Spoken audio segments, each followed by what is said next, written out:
श्री स्वर्ण विद्यासागर जी महाराज की। जो विद्यादि सागर सुधी, जो विद्यादि सागर सुधी, गुरु हैं तैसी, शुद्धात्म में निरत नित्य हितोपदेशी। वे पाप ग्रीष्म ऋतु में जल हैं सयाने, सतत केवल ज्ञान पाने, सतत केवल ज्ञान पाने। बोले भगवान महावीर स्वामी जी, आचार्य कुंद कुंद स्वामी जी, आचार्य गुरु विद्यासागर जी।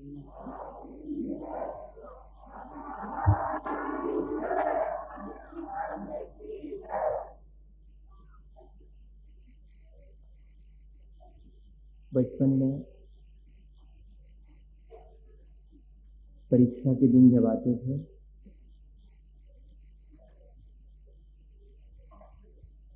तो रात सोने से पहले माँ से बोलकर सोते थे कि माँ सुबह जल्दी उठा लेना, कल मुझे परीक्षा देने जाना। और माँ सुन तो लेती थी, पर जब ऐसा लगता था कि ध्यान नहीं दे रही है तो फिर से एक बार कह देते थे कि देखो माँ, उठा ही लेना, और मुझसे तो उठना हो नहीं पाएगा, नींद लग जाएगी, तो फिर परीक्षा के लिए देर कर दूंगा, तो तुम जरूर से उठा लेना। और फिर सोते सोते एक बार और माँ को कह देते थे कि देखो माँ, हो सकता है कि मैं सुबह उठने से इनकार करूं, अभी तो कह रहा हूं, पर नींद गहरी लग जाए तो हो सकता मैं उठने से इनकार करूंगा, और हो सकता है कि मैं कुछ गलत शब्द भी बोल जाऊं, तुम्हें बुरा भला भी कह दूं सुबह से जब तुम जगाओगी, तब तुम उन सब बातों का ध्यान नहीं देना और मुझे उठा ही लेना, क्योंकि मैं उठ नहीं पाऊंगा। और दूसरे दिन सुबह माँ जगा लेती थी और हम अपने परीक्षा के लिए चले जाते थे और पास भी हो जाते। एक रिश्ता था, और इतना प्यारा रिश्ता था कि जिसमें बड़ी निश्चिंतता थी। जीवन में पता नहीं हम कितने तरह के रिश्ते बनाते हैं, पर क्या कोई ऐसा रिश्ता हम अपने जीवन में बना पाएंगे जो कि हमें सारे रिश्तों से पार कर दे, जो कि हमें जीने का एक अच्छा ढंग सिखाए। हम सब हमेशा की तरह आज भी इसीलिए बैठे हैं कि एक दिन और हमारे पास है, हम अपने जीवन को कैसे बेहतर ढंग से जिएं, इस पर कुछ बातें करें। पिछले दिनों हमने कोशिश की थी कि हम जानें कि हमारा जीवन किस तरह बीत रहा है, तो अपने ही जीवन को जानने के लिए हमें दूसरे के संदर्भ में जानना पड़ता है कि हमारे रिश्ते कैसे हैं, उनसे मालूम पड़ जाएगा कि हम कैसे हैं। विनोबा से पूछो तो वो कहते हैं कि हम तो आपके मरने से मालूम करेंगे कि आप कैसे जिए थे, लेकिन उसके दिन का इंतजार कौन करे। मरते समय मालूम पड़ेगा कि किस तरह जिए थे, लेकिन जीते जी मालूम पड़ जाए कि किस तरह जी रहे हैं, इस बात की कोशिश के लिए जरूरी है कि हम ही देखें कि हमने चीजों से, वस्तुओं से और व्यक्ति से और अपने भगवान से कैसे संबंध बना के रखे हैं, और क्या कोई एक ऐसा संबंध है जो कि इन सारे संबंधों से हमें उत्तीर्ण कर देता है, हमें इनसे पार कर देता है। मैं सोचता हूँ यही एक संबंध है जो कि थोड़ी देर पहले हम समझने की कोशिश कर रहे थे, जिसमें हम अपने को पूरा का पूरा किसी के जिम्मे सौंप देते हैं कि हमसे तो उठना हो नहीं पाएगा, तुम ही सुबह उठा लेना और तुम ही जगा लेना। क्या ऐसा संबंध हमारे जीवन में आज है? क्या हम अपने पूरे जीवन को इस तरह दांव पर लगाने की कोई तैयारी कर पा रहे हैं? पूरा जीवन समर्पित करना पड़ता है। ये श्रद्धा का संबंध, ये श्रद्धा का रिश्ता ऐसे ही रिश्ता है। सारे रिश्तों से पार करने वाला अगर कोई रिश्ता है तो वो श्रद्धा का है, जिसमें हम श्रद्धेय के प्रति अपने जीवन को समर्पित करते हैं और ये भी नहीं पूछते कि मिलेगा क्या। हम सब कुछ दे देंगे तब हमें मिलेगा। सारे संबंधों के बीच अब तो एक बात हम पहले से ही देख लेते हैं कि इस संबंध से मिलेगा क्या। कौन कहता है खिदमत के लिए होते हैं, अब तो रिश्ते सब जरूरत के लिए। कहाँ हम दूसरे के प्रति अपने जीवन को समर्पित कर पाते हैं? अब तो हम हर आदमी का उपयोग करते हैं। हम अपनी जरूरतें व्यक्ति से, एक समय हुआ करता था जब हम वस्तुओं से अपनी जरूरतें पूरी कर लेते थे, व्यक्ति को तो सिर माथे बिठाते थे, लेकिन अब तो व्यक्ति भी हमारी जरूरत की पूर्ति करने के लिए हमसे संबंधित है। और जब हमारी जरूरत पूरी नहीं होती तो हम उसे छोड़ देते हैं, या कि जरूरत पूरी हो जाती है तब भी हम उसे छोड़ देते हैं। दोनों स्थितियां। पर हमें समझना होगा कि क्या इस तरह करके हम कुछ पाते हैं। अज्ञेय को लिखना पड़ा कि मेरा पूरा जीवन मित्रों से भरा पड़ा था। दुनिया में मेरे सैकड़ों मित्र थे, लेकिन कोई सखा नहीं था। दुनिया में मेरे सैकड़ों मित्र थे, लेकिन कोई सखा नहीं था। नियति को क्या दोष देऊं, असल में मैं ही अपने को कहीं नहीं खो सका, इसलिए तो नहीं मिला कोई सखा। हम ही अपने को कहीं खो नहीं पाते हैं, हम ही अपने आप, वो रिश्ता हमारे हाथ से धीरे धीरे छूट जाता है। हम अपने आप उठने लगते हैं तो हम सोचते हैं अब बड़े हो गए। लेकिन मैं अभी पढ़ता था तो उसमें लिखा कि अभी तक तो कोई बेटा इतना बड़ा नहीं हुआ, अभी तक कोई बेटा इतना बड़ा नहीं हुआ कि माँ सामने हो और उसे माँ की जरूरत ना हो। इतना बड़ा तो कोई बेटा नहीं। कोई मुझे बता दे 100 साल का बेटा भी बैठा हो और उसकी माँ अगर हो और उसे उसकी जरूरत ना हो, उसे उसके बिना जीवन चल जाए। हमारी एक तो होती है संसार की माँ और एक होती है मोक्ष मार्ग की माँ। वो कौन है? वो हमारे जिनेंद्र भगवान ही हैं, मातेव वालस पितानुशास्ता, जो कि हमारे कल्याण के लिए, जैसे कि माँ अपने बेटे के कल्याण के लिए हमेशा चिंतित होती है, ऐसे ही अगर कोई है तो हमारे भगवान हैं, जो कि हमारे कल्याण के लिए निरंतर चिंतित है। क्या करें हम? उनके चरणों में अपने को कैसे समर्पित करें? ये रिश्ता कैसे बने हमारा? पूरे जीवन ये रिश्ता अगर किसी ने बना लिया, श्रद्धा का रिश्ता बना लिया, तो सारे रिश्ते फिर पीछे छूट जाते हैं, या कि सारे रिश्तों में हम उत्तीर्ण हो जाते हैं। ये रिश्ता हमें सारे रिश्तों से पार कर देता है। कैसे आए ये श्रद्धा, कैसे आए ये समर्पण? सुनते तो बहुत हैं कि श्रद्धा बड़ी चीज है, समर्पण बहुत बड़ी चीज है। आएगी कैसे? अरे आना कहीं और से नहीं है, अपने भीतर ही है, वो ढक गई है। सूरज आता है, रोज आता है, दरवाजा खोलना नहीं खोलना हमारे।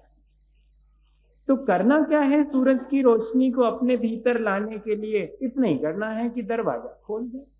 और क्या करना है? पानी नहीं गिरता है, बादल तो उमड़ते हैं पर बरसते नहीं हैं। क्यों? किसी साइंटिस्ट से पूछो, कहता है कि लो प्रेशर एरिया बनेगा तो बारिश होगी। तो लो प्रेशर एरिया, दबाव का क्षेत्र, कमती दबाव का क्षेत्र बनना चाहिए।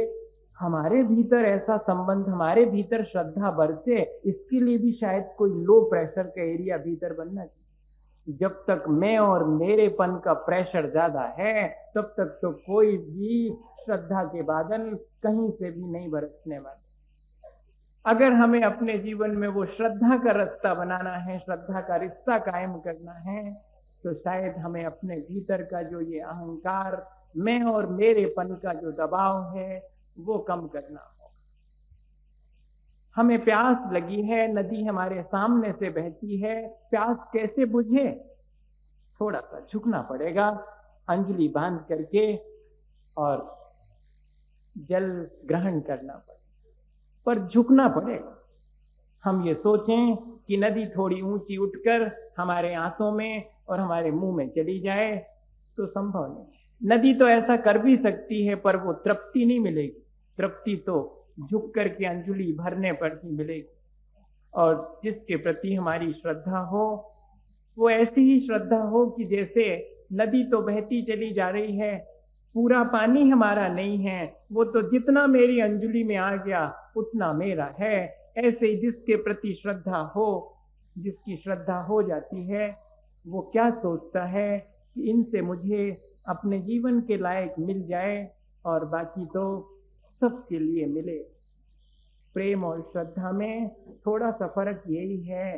प्रेम में हम सोचते हैं, जिस व्यक्ति के प्रति हमारा प्यार प्रेम होता है, हम सोचते हैं इससे हमें ही मिले और किसी को ना मिले। लेकिन वही प्रेम जब श्रद्धा बन जाता है, तो हमें लगता है कि जितना हमें मिल रहा है उससे कहीं अधिक और सबको मिले। श्रद्धा रिस्पॉन्स देती। कैसे रिस्पॉन्स देती? कि जितना हम श्रद्धा से भर जाते हैं, उतना हमें श्रद्धे से रिस्पॉन्स मिलना शुरू हो जाता, अपने आप मिलना शुरू हो जाता। वो हमारी तरफ उतने ही मुकातिफ हो जाते हैं, उतने ही अधिक हमारी तरफ आगे चले आते हैं। क्या हुआ था, एक बार एक बेटा अपने पिता से नाराज हो गया। पिता तो राजा था, बेटा राजकुमार था। राजकुमार नाराज होके घर छोड़ के चला गया। 6 महीने हो गए, नहीं लौटा। पिता ने सोचा था कि शायद नाराजगी दूर हो जाएगी तो लौट आएगा, खबर तक नहीं भेजी। इतना नाराज हो। बेटा नाराज तो हो सकता है, पिता से हो सकता है, लेकिन पिता तो नहीं हो सकता। 6 महीने तक उसने इंतजार किया।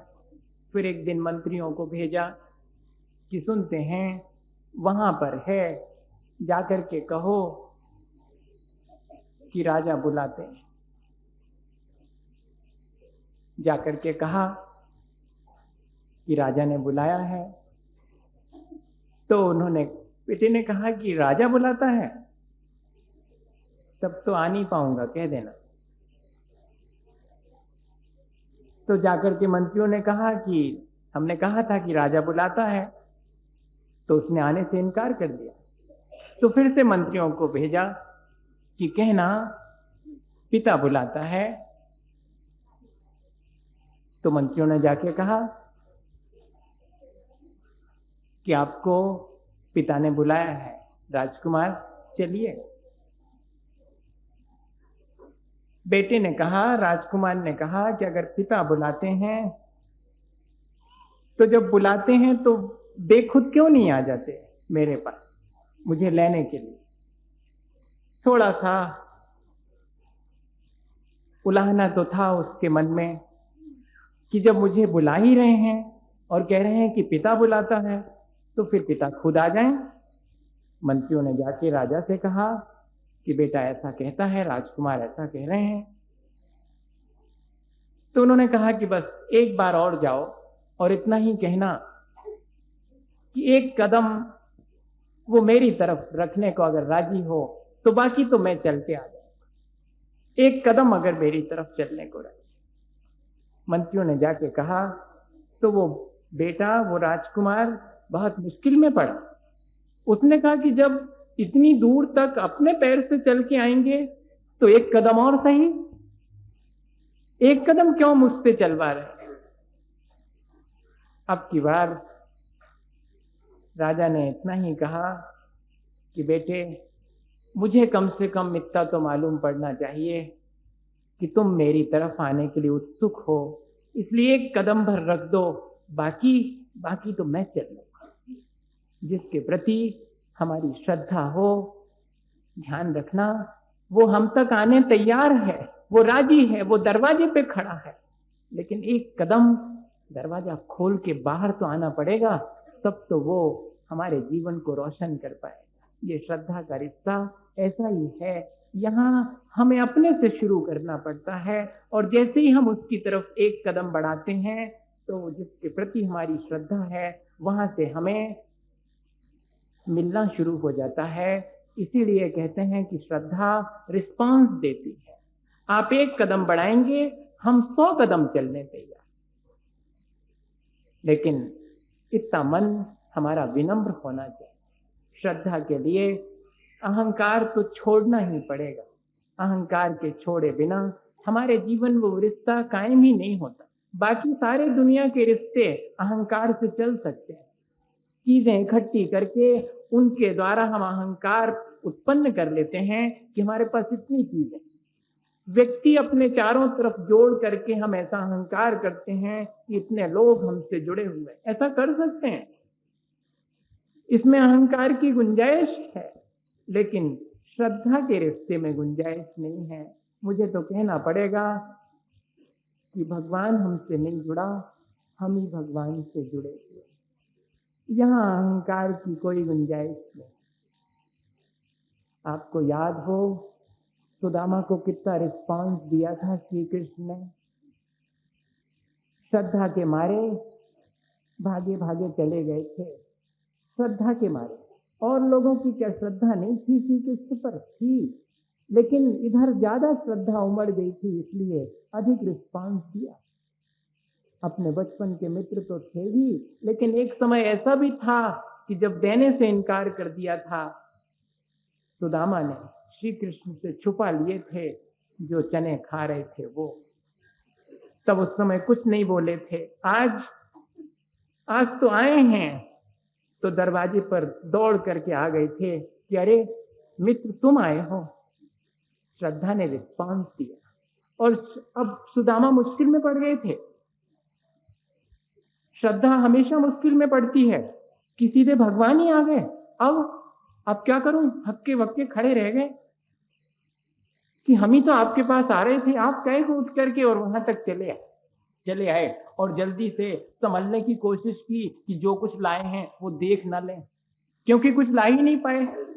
श्रद्धा संकोच करती है कि अरे जो कुछ भेंट देने आए थे वो तो बहुत छोटी है।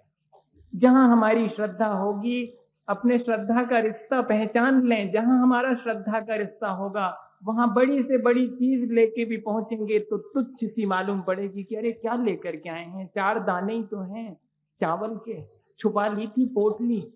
क्यों छुपा ली थी? श्रद्धा संकोच करती है देने से कि जो देता है उसे ही क्या देऊं। जब हम अर्पित करें भगवान के सामने 8 द्रव्य, तो मन में ये भाव आए कि क्या चढ़ा पाया, कुछ भी तो नहीं चढ़ा पाया। बेशकीमती चीज भी भगवान के सामने दे करके, और यही अनुभव होता है कि कुछ भी नहीं दे पाया। Self giving is the divine. मैं अपने को दे पाऊं, तभी वास्तव में देना सार्थक होगा। चीजें दी जा सकती हैं, लेकिन चीजों के पीछे अगर कोई अपनापन नहीं है, कोई श्रद्धा नहीं है, तो वे चीजें देना ना देना वो तो विनिमय है, वो तो इन्वेस्ट है, वो श्रद्धा नहीं। हम देखें रोज कि हम किस तरह चीजें दूसरे को देते हैं। रोज ही तो देना पड़ती हैं, उठा करके दे देते हैं। एक तो देने का मन नहीं होता, देते भी हैं तो या तो ये सोच के देते कि मैंने कितना उपकार किया। अरे मैं तो हमेशा ये सोचता हूँ, जब भी किसी को कोई चीज उठा के देता हूँ तो मन में एक बार संकोच आता है कि ऐसा ना हो कि वो इनकार कर दे। इनकार कर देगा तो क्या करूंगा? देने वाला बड़ा नहीं होता उन क्षणों में तो लेने वाला बड़ा हो जाता। अगर वो लेने से इनकार कर दे तो धरे रहो अपना सब कुछ, हाथ अंजलि बंद ही तो करना है, चाहे आप कुछ भी दे रहे हों, पर बंद कर लिया तो क्या कर लेंगे। ऐसे ही सुदामा पहुंचे थे तो कैसे दे दूं, इतनी सी तुच्छ चीज तो छुपाने लगे थे। पर जिसके प्रति श्रद्धा होती है वो जानता है कि ये श्रद्धा से भर के आया है, जो लेके आया है वो तुच्छ नहीं है, और छुड़ा लेते हैं और बड़े शौक से वे रूखे सूखे चावल खाना शुरू कर देते हैं। इसके पीछे क्या छिपा हुआ है, इसके पीछे कौन सा संदेश छिपा हुआ है। यही संदेश छिपा हुआ है कि हमारा ये जीवन और इस जीवन में जो कुछ हमने अर्जित किया है वो सब तुच्छ है। जिस दिन तुच्छ लगने लगे और भगवान के चरणों में चढ़ा देंगे उस दिन वो तुच्छ भी भगवान को प्रिय लगता है, क्योंकि जहाँ हमारी श्रद्धा है वहां से हमको हमेशा अपनी उस तुच्छता के बावजूद भी ऊंचाई ही मिलती है। जो आपसे झुककर मिला होगा मानिए वो आपसे बड़ा रहा होगा। और मैंने तो बड़े की परिभाषा ये बना ली है कि जहां पहुंचकर मैं छोटा नहीं होता हूं वो बड़ा है। हमारे भगवान बड़े हैं, हमारा उनसे रिश्ता बड़ा है, हम उनके चरणों में पहुंचते हैं, वे हमारी तुच्छता नहीं देखते हैं, वे तो हमारे भीतर छुपी हुई ऊंचाइयों को देख करके और हमें आगे बढ़ने के लिए रास्ता देते हैं। ये श्रद्धा का रिश्ता है। हमने पिछले दिनों बहुत सारे रिश्ते समझे थे, यही एक रिश्ता रह गया था कि ये कैसा रिश्ता है, ये समझ में ना आने वाला लेकिन हो जाने वाला रिश्ता। ये होने के बाद समझ में आता है। बाकी रिश्ते तो सोच सोच के बनाए जाते हैं, इस रिश्ते में सोचना नहीं पड़ता, इस रिश्ते में तो देना पड़ता है कि दे दिया, पूरा अपने को ही दे दिया, तब जाकर के हम उस ऊंचाई को छू पाते हैं जो हमारे लिए प्राप्तव्य है, जहां तक हमें पहुंच जाना है। एक बहुत छोटी सी घटना, शायद आपको पहले भी मैंने कभी सुनाई हो, मुझे याद नहीं आता।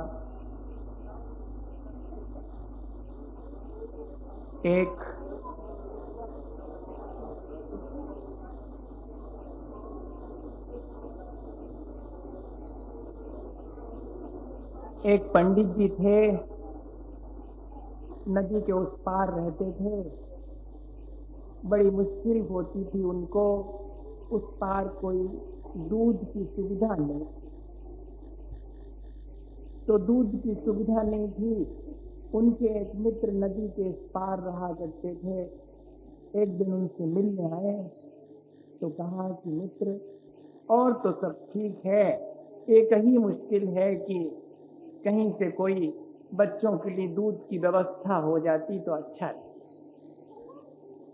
उन्होंने कहा कि अरे इसमें क्या बात है, दूध तो अपने यहां बहुत है, बस इतना कर लो कि किसी मल्लाह को तय कर लो, वो इस पार से उस पार छोड़ देवे तो हमारी बिटिया रोज दूध का घड़ा तुम्हारे घर रखाएगी।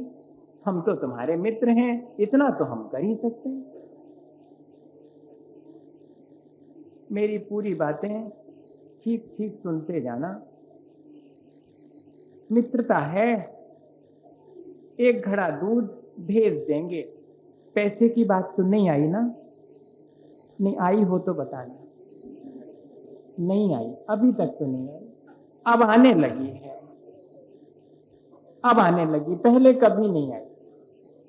पहले संबंधों के बीच पैसा नहीं आता था, चीजें नहीं आती थी, प्यार जरूर आता था संबंधों के बीच, देने की जरूर कोशिश होती थी कि मैं क्या दे सकता हूं।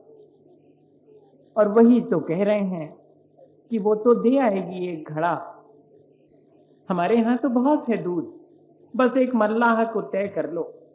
तो पंडित जी ने एक मल्लाह से कह दिया कि भाई इधर से उधर दूध देने के लिए लेकर के दूध वो बिटिया आएगी तो तुम उसे छोड़ दिया कर। मल्लाह ने कहा कि अरे पंडित जी, इसमें क्या बात है, अपनी नाव तो रोज इधर से उधर जाती ही है, तो हम ले आया करेंगे, आप निश्चिंत रहिए। कौन दे पाता है इतनी निश्चिंतता आज के समय में? क्या रिश्ते आज ऐसी निश्चिंतता दे रहे हैं?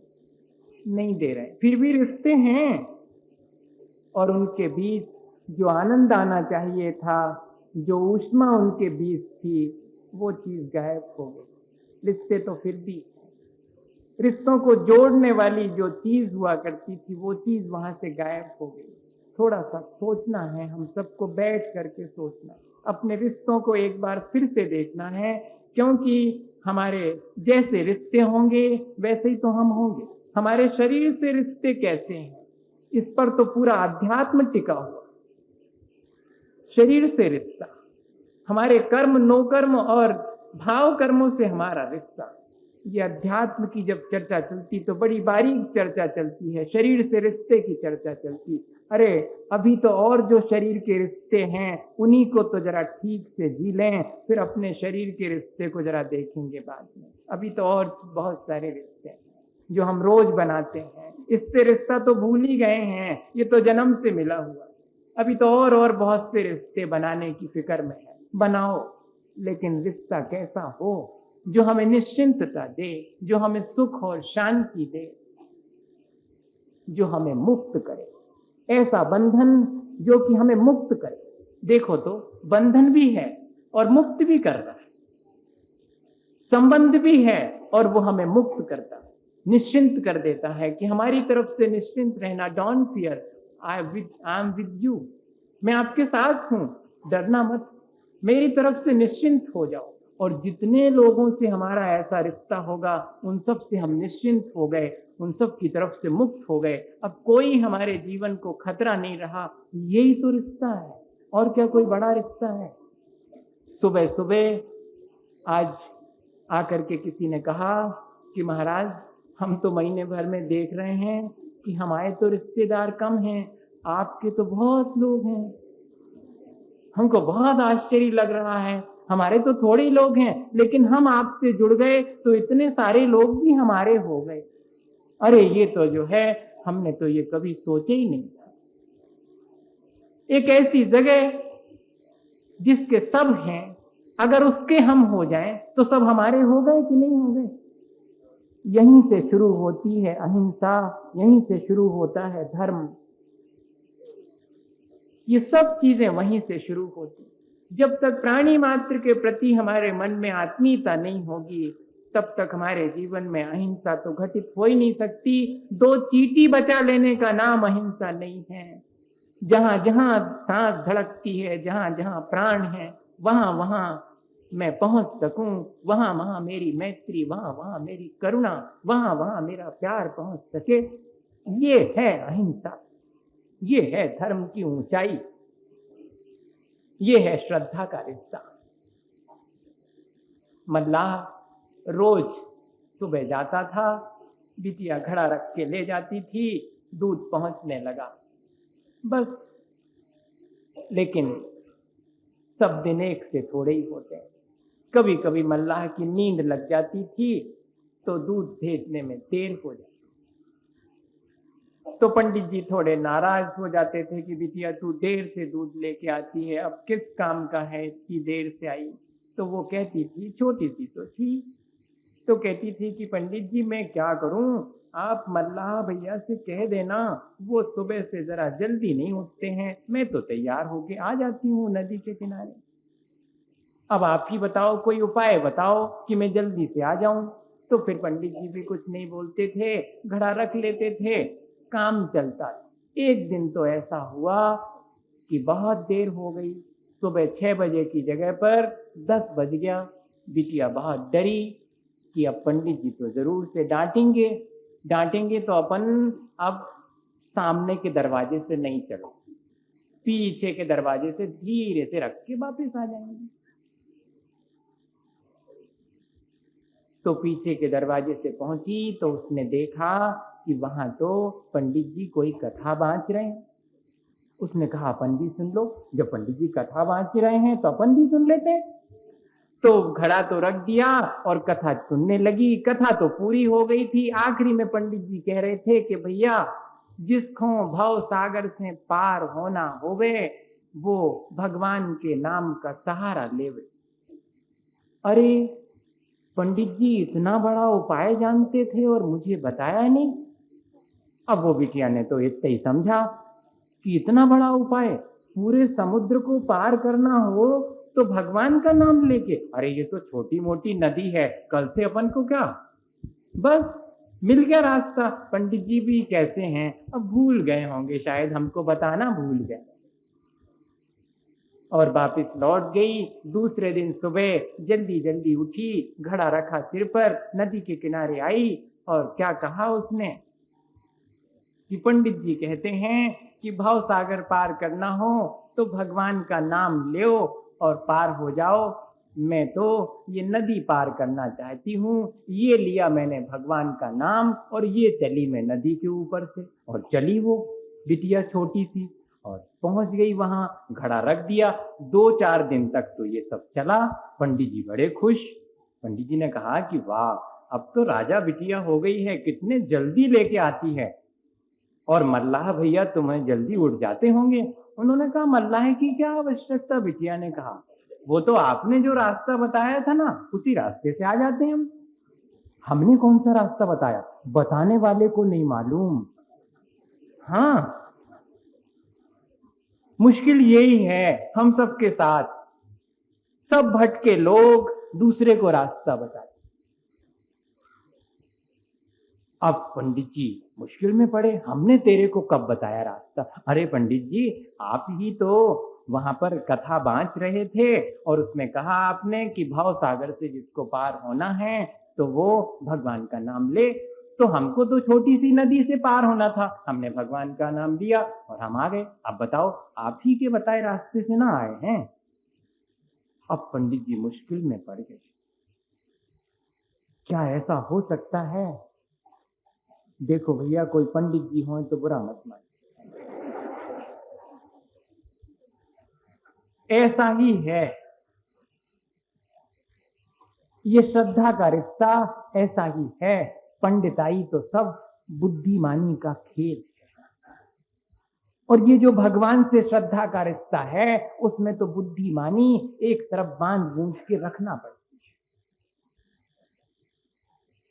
तेरे यहां तक आना आसान न था, तेरे यहां तक आना आसान न था। जो सरहदे अक्ल से गुजरे तब पहुंचे हैं यहां। ये सरहदे अक्ल, ये बुद्धिमानी का जो दीवार हमने खड़ी की, उससे जब गुजरे हैं तब यहां तक पहुंच पाए। और वो तो पहुंच गई। उसने कोई बुद्धिमानी, कोई तर्क नहीं लगाई, न फीता बिछाया कि कितनी बड़ी नदी है, कैसे जाएंगे पानी पर। पानी पर भी कोई चलता है क्या। अपन को अगर कोई पोथी में पढ़ के सुना देवे कि भव सागर से भगवान का नाम लेते ही साथ पार हो जाते हैं, तो अपन पहले 100 दफे तो पक्की करें।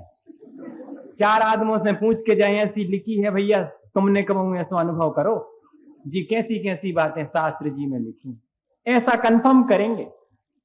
भीतर में श्रद्धा नहीं उमड़ेगी कि हाँ अगर ऐसा है तो वो मेरी श्रद्धा से संभव है। ये श्रद्धा का रिश्ता बड़े बड़े निश्चिंतता का रिश्ता है, ये भावनाओं का रिश्ता है, बुद्धि का रिश्ता है। अब तो पंडित जी मुश्किल में थे कि इस उपाय से आ गई, हो ना हो कोई और बात होनी चाहिए। अपनी ही कही बात पर खुद को विश्वास नहीं, दूसरा तो हमारी कही बात पर विश्वास कर ले और हम ही अपनी कही बात पर हमें विश्वास न हो। ऐसा ही हम लोगों के साथ ही है, सबके साथ है। मुझे भी उसमें शामिल मान लीजिए। जिस दिन हम उस ऊंचाई को छुएंगे, उस दिन हमें एहसास होगा कि हाँ सचमुच ऐसा ही है। कभी किसी के प्रति अपने जीवन को अगर किसी ने समर्पित किया है तो वो मेरी बात को ठीक ठीक समझ पाएगा कि क्या होता है ये श्रद्धा का रिश्ता, जिसे कि मैं पूरी जिंदगी भी अगर व्याख्यायित करूं तो मैं भी न कर पाऊंगा। पर अगर एक बार सारी व्याख्याओं को छोड़कर और चरणों में अपने को सौंप दिया तो वो एहसास, वो अनुभव उसी क्षण होना शुरू हो। बिटिया से कहा कि चलो मैं देखूं तुम कैसे पानी पर चलकर यहाँ आती हो, कैसे भगवान का नाम लेकर के यहाँ। बिटिया को क्या डर था, वो तो पहुंची पंडित जी को लेकर के नदी के किनारे और कहा कि पंडित जी आप ही शुरुआत करो। पंडित जी तो डरे, उनको तो बड़ा डर लगा कि अरे कुछ गड़बड़ ना हो जाए, डूब ही ना जाए, अब कितनी जिंदगी रही थोड़ी सी, कहीं कोई उपद्रव ना हो जाए। उन्होंने अब क्योंकि खुद वो बिटिया कह रही है तो अब क्या करें, मन ही मन भीतर भीतर तो बड़े डर रहे थे, पर फिर भी धोती होती संभाली, बड़ा मन बनाया और एक पैर रखा क्या, वो तो रखते ही साथ नीचे डूबने लगे। और नदी का बहाव बहुत था, उतनी दूर निकल गए। बिटिया ने कहा कि अरे कोई ना कोई बात है। उसने फौरन किनारे पर खड़े होके कहा, एक बात पूछना, जो हुआ सो तो हुआ, एक बात पूछूं, जिस समय नदी में पैर रखते थे उस समय मन के भीतर क्या इतना विश्वास था कि मैं नहीं डूबूंगा? मुझे इतना ही बता दो। भगवान का नाम तो आपने लिया था मेरे सामने, लेकिन मुझे तो लगता है कि आपके मन में विश्वास नहीं है। अब पंडित जी क्या कहें, उस छोटी सी बिटिया के पैरों में गिर पड़े कि हमारी कही बात, तुमने इतना अधिक विश्वास कर लिया, इतनी श्रद्धा तुम्हारे भीतर आ गई, मुझे तो जिंदगी निकल गई कथा बांधते हुए और लोगों को समझाते हुए। मेरे जीवन में वो श्रद्धा का संबंध मैं खुद नहीं जोड़ पाया। भैया आपसे क्या कहें, हम सबके साथ भी ऐसा ही है, हम सब जानते हैं, दूसरे को बता देते हैं। मैं भी जानता हूं, आपको बता रहा हूं, मेरी स्थिति भी हो सकता है उस पंडित जैसी हो, लेकिन हमें करना क्या है? हमें तो उस छोटी सी बिटिया ने जैसी श्रद्धा कर ली थी वैसी करनी है। एक जीवन नहीं, कई जीवन अपने निकल जाएं तो भी कमती हैं। वो श्रद्धा हमको प्राप्त हो जाए तो हम इन सारे संबंधों के बीच और आसानी से अपना रास्ता बनाकर इस संसार से पार हो जाएंगे। मैं तो आज भावना भाता हूं कि ये सब बुद्धिमानी और ये सब बातें हमारे जीवन में एक तरफ हट जाएं और हम सरल और सच्चे होकर अपने आप को पूरी तरह भगवान के चरणों में, अपने सच्चे देवगुरु शास्त्र के चरणों में अपने को समर्पित कर सकें और इन सारे संबंधों से पार होकर उस श्रद्धा के संबंध के माध्यम से अपने जीवन को सुखी और समृद्ध बना सकें। इसी भावना के साथ मेरे साथ नमोकार करें कि हम सबको ऐसी श्रद्धा देना।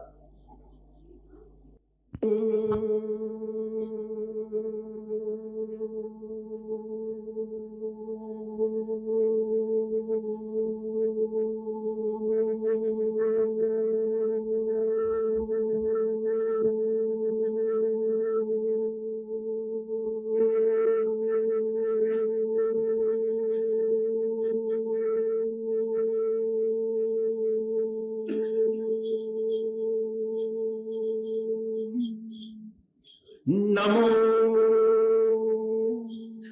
अरिहंताणम्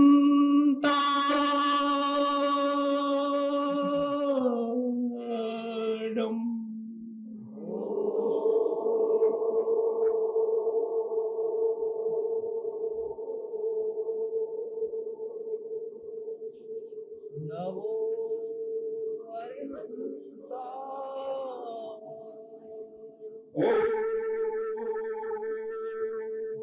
नमो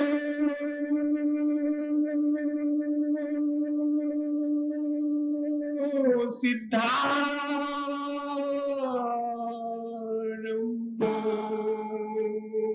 नमो आर्याणम् नमो वज्रायाणम्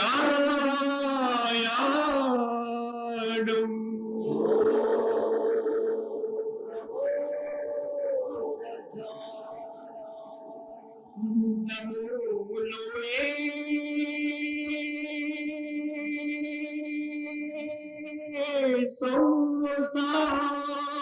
संवसावूनम्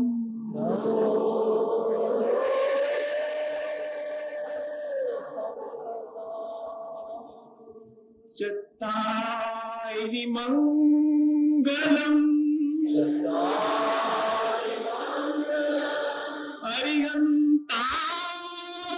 अरिहन्तामङ्गलम्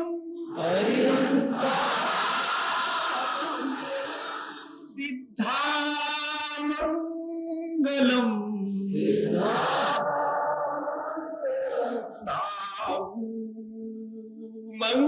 साहूमङ्गलम् केवली पन्नतो धम्मो मङ्गलम्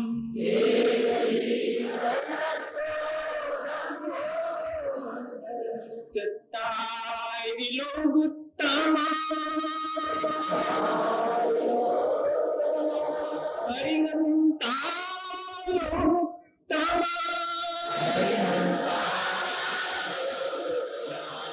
सिद्धा लोकुत्तमा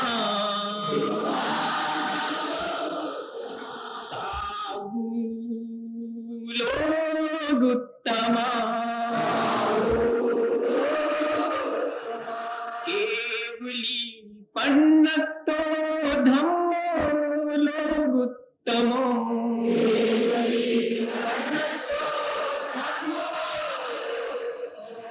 चत्तारि शरणं पौवज्यामि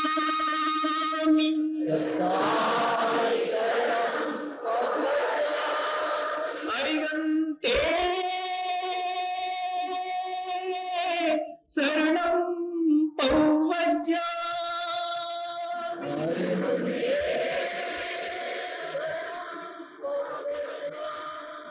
सिद्धे शरणं पौवज्यामि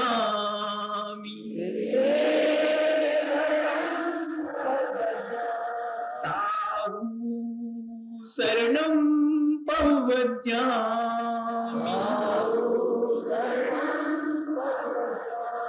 केवली पन्नतं धम्मं शरणं पौवज्यामि